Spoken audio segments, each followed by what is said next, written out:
West Virginia men's basketball coach Ross Hodge and his staff have been doing work in the transfer portal. They have brought in two more very talented players to Morgantown out of the portal over the weekend. Well, first one we're going to talk about is one who they both excite me, but this one really, really excites me.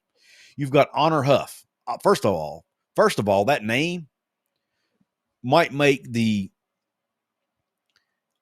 Mount Rushmore of names in college basketball this year. But Honor Huff from Chattanooga, transfer from Chattanooga, he was highly recruited by a lot of major programs around the country. 5'10", 168-pound guard, averaged 15.3 points a game at Chattanooga and 2.4 assists a game at Chattanooga. There's an article over at my website, WVSportsChat.com, written by Brandon Walker. It says, West Virginia picks up elite shooter from transfer portal. Western University head coach Ross Hodge is already making big-time roster moves. He landed one of the best shooters in the transfer portal on Saturday in Chattanooga guard Honor Huff.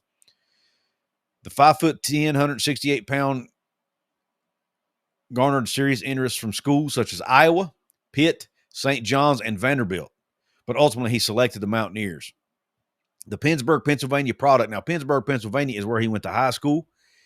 But he's actually originally from Brooklyn, New York. So a lot of people expected him to go to St. John's. But he really felt like, according to an interview he had recently on the Voice of Morgantown podcast, he said he really felt like he was a fit for Coach Ross Hodge, and he's really excited about what Coach Hodge wants to do and how he wants to use him, and how Coach Hodge has used smaller guards in the past. Coach Hodge has had good success with small guards in the past, like Atten Wright at North Texas, is one example of that. Like, Jasper Floyd is another one. He's had success with some of those guys, and he feels like he can replicate that. But it says he led the nation with 131 three-pointers on 41.6% shooting. He averaged 15.2 points, 2.3 assists, and 1.8 rebounds for Chattanooga this past season, and he helped the Mocs win the NIT tournament. Huff started his college career at VMI in 2021, where he started 18 games and averaged 10 points per game. Then he transferred to Chattanooga after sitting out the 22-23 season. He averaged 17.1 points, 2.6 assists, and 2.7 rebounds per game while shooting 38% from behind the arc. Huff has proven that he can catch and shoot, spot up, create a shot, and get to the rim if needed. He is also an effective passer and playmaker, which WVU needs in its offense this upcoming season. Huff is the third player that the Mountaineers have picked up from the transfer portal this offseason, joining center Harlan Obioha from UNC Wilmington and power forward Brendan Lorient from North Texas. 131 three-pointers on the season. I do have another super chat I want to get to.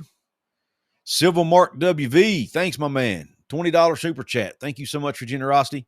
It says, keeping the lights on and videos flowing. Thank you, brother. I appreciate you. Really appreciate your support here.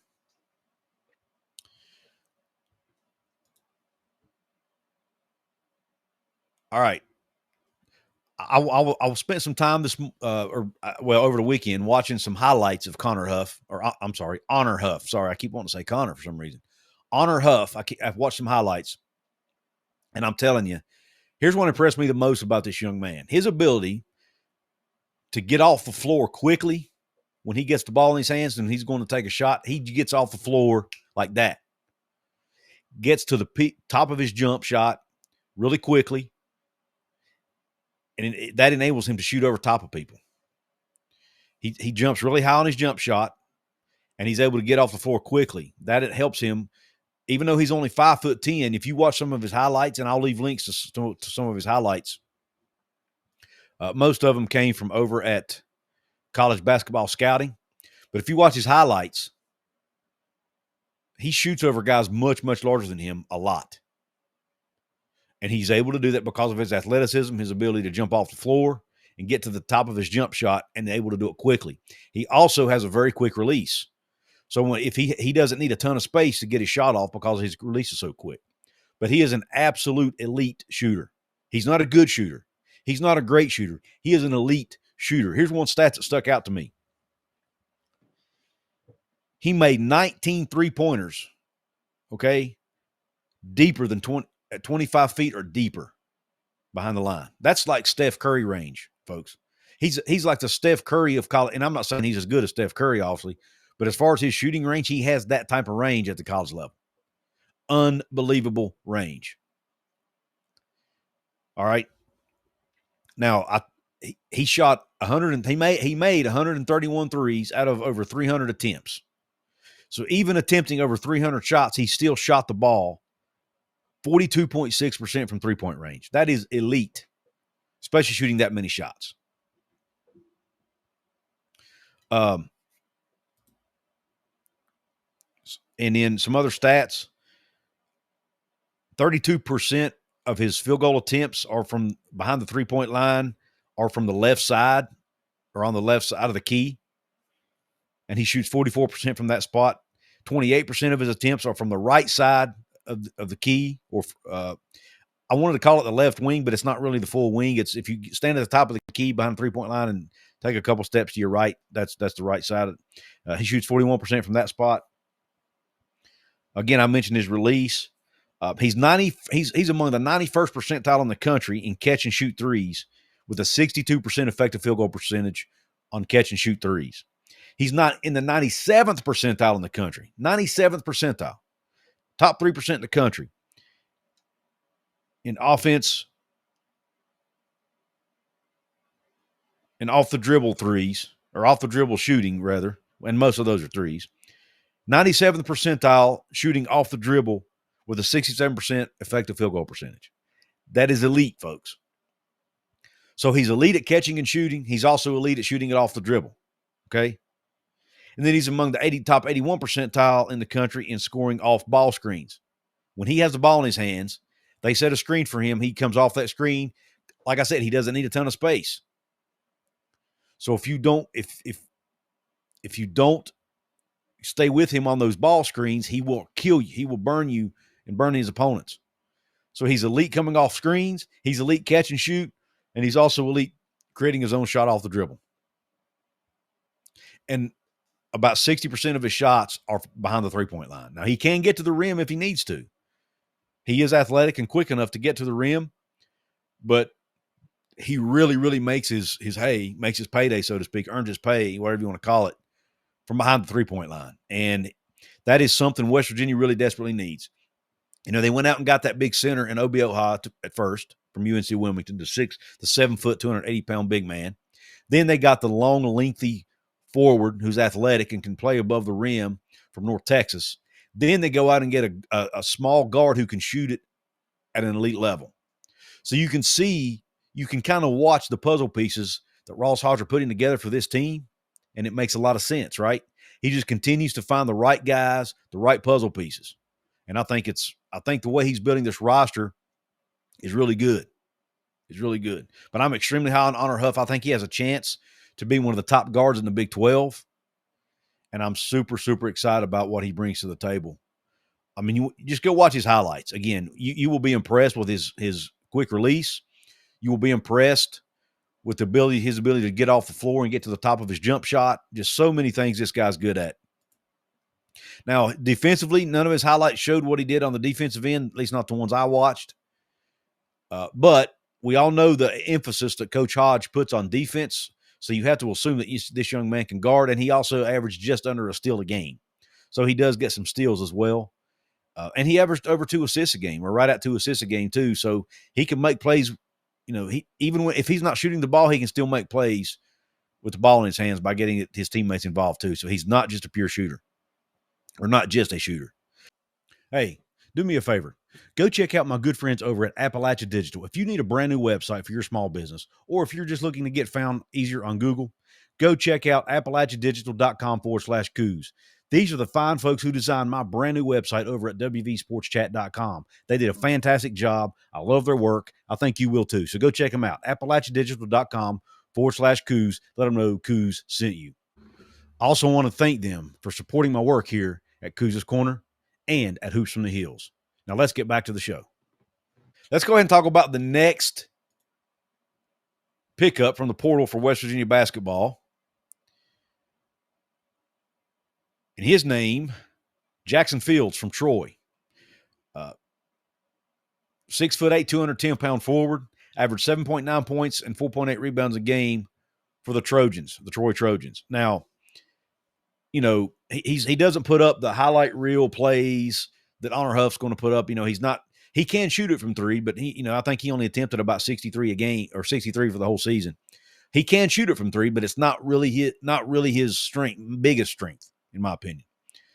Jackson Fields has length. Now you'll see that that's a common thing pretty much, right? With the exception of Honor Huff, who's an elite shooter. Almost everybody, or so far everybody that Coach Hodge has bought in, has length, right? Obioha's lengthy. Brennan Lorient's lengthy, and now Jackson Fields is lengthy. Even the freshman that they brought in, the high school young man that committed, his name totally left me, but even he has length, right? So he likes length. He likes guys that can guard. Jackson Fields can guard. He's a really good shot blocker. He can go up and block shots. I like the way he controls his body when he goes up to block shots. Again, watch some of his highlights over at College Basketball Scout on YouTube. He has good body control when he can go straight up in the air to block shots. He's not always swiping at the ball. He can go up and, he's not Sags Kanate good. He's not on a Sags Kanate level, but he does have the ability to go up and have good body control and take the ball out of the air, or just, block it straight on. He's not necessarily always trying to swat it out of the gym, right? Because, as you know, if you go up and just block it, sometimes you have a greater chance of getting possession of the ball after you block it if you don't swat it into the bleachers and give them the ball back, right? So he has that ability. And he's a smart player, knows how to use his body like that and go straight up instead of leaning in. Because if you go up and lean in at all, it's automatically a foul most of the time. He doesn't always do that. So he has good body control. He can guard. When you look at his offensive game, he's good on the offensive end too.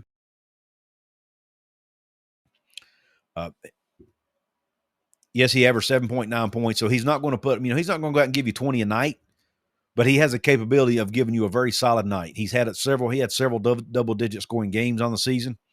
So he's going to go out and give you 8 points, 5 rebounds a game. That's a very solid basketball player. If he can, especially if he can replicate that type of production in the Big 12, that's good production. But he's going to give you a player who really does it just about everything, right? Now, he's not going to, like I said, he doesn't shoot a ton of threes, but he takes good shots from three. If he's open, and he'll take a shot, and he can make it. I mean, his three-point percentage, I think he shot it like 33% from three, which is not bad. Not bad at all. But he's not going to take, he doesn't take a lot of bad shots. He's going to take good open shots, and he can make them. 64% of his shots were attempted around the rim, and he's a 57% field goal shooter. So most of his damage is done around the rim. He's very good, very, very good at coming off pick and rolls. He'll come out. I'll tell you, I'm really excited to watch him and Honor Huff together in the pick and roll game, because Jackson Fields can come out, set that screen for Huff. And if Huff can come off that screen, and you've got a guy like Fields who is really good at rolling to the basket and getting the ball and getting it to the rim, and then you've got a guy like Huff who they have to honor him and his shooting ability. So who are you going to guard in that situation, right? It's going to create some mismatches, in my opinion. So you're going to have some situations where you're going to have to choose. Do I let Fields get the ball inside, or do I take a chance and let Honor Huff shoot it from three? Most of the time, they're going to try to guard Huff tightly. Does that open up the opportunity for him to get the ball into Fields as he's rolling to the basket from that pick and roll play? I really like it. And then, heck, you could even throw a little wrench into it and do a pick and pop for Fields, right? He could set a pick and then pop out, because Huff fake it, throw it over to Fields for a three. Because Fields, again, he's not going to shoot a ton of them, but he will shoot about 2 threes a game, ballpark, something like that. So he can shoot it. Where Honor Huff shooting over 8 threes a game, right? It's a totally different ball, totally different styles of play. But you're not bringing Fields in to shoot threes. You're bringing him in to rebound. He's also a good rebounder. You're bringing him in to get offensive rebounds, to rebound, to be disruptive with his length on the defensive end, and to score the ball around the rim. He's very athletic. Again, can do, he made a couple circus shots in the highlights I watched. He can make, he's hard to guard around the rim, so he can make plays around the rim.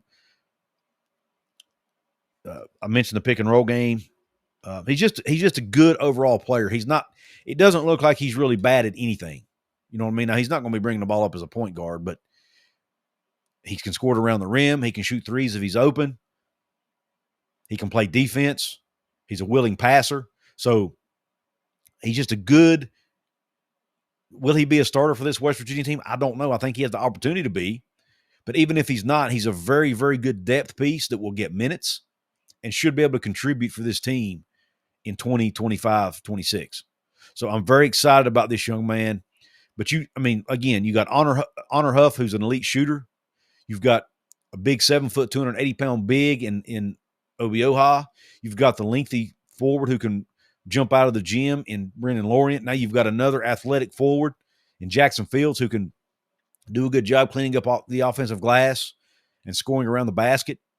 I mean, the puzzle pieces are fitting together nicely for Coach Hodge and this team. I really, really like how they're putting together the roster. They're finding guys who not only can play defense, but who can shoot, and guys who can score in the paint, and guys who are not going to get pushed around in the paint on the defensive end. That's what I like most about Obioha. I got tired of seeing West Virginia players get bullied in the paint, and it wasn't always because they weren't trying. It was just because the player they were guarding were so much bigger than stronger than they were. You know, you're not going to get that with Obioha. So I just really love the puzzle pieces that are being put together by Coach Hodge and this staff.